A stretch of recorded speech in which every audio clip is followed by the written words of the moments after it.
কোটাবিরোধী আন্দোলন ছড়িয়ে পড়েছে সারা দেশে। দমনে আইন শৃঙ্খলা বাহিনীর পাশাপাশি রাজপথে তৎকালীন সরকারের পেটোয়া বাহিনী হিসেবে কাজ করে ছাত্রলীগ।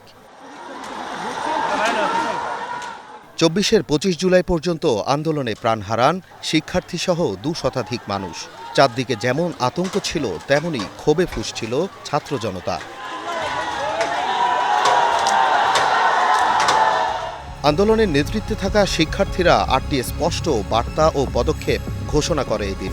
এর মধ্যে রয়েছে রংপুরের আবু সাইদ সহ শহীদদের স্মরণ, হতাহতদের তালিকা তৈরি, হত্যা ও হামলায় জড়িতদের চিহ্নিত করা এবং বিশ্ববিদ্যালয়ের হলগুলো খুলে দেয়া।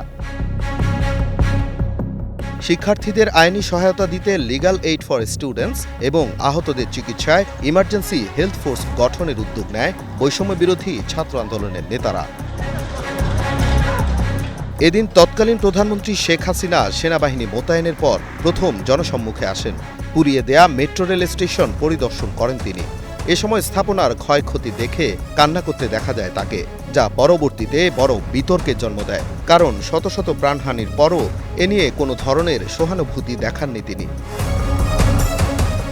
আন্দোলনকারীদের দমন-পীড়ন নিয়ে উদ্বেগ জানায় যুক্তরাষ্ট্র, কানাডা, জাতিসংঘ ও মানবাধিকার সংগঠন অ্যামনেস্টি ইন্টারন্যাশনাল।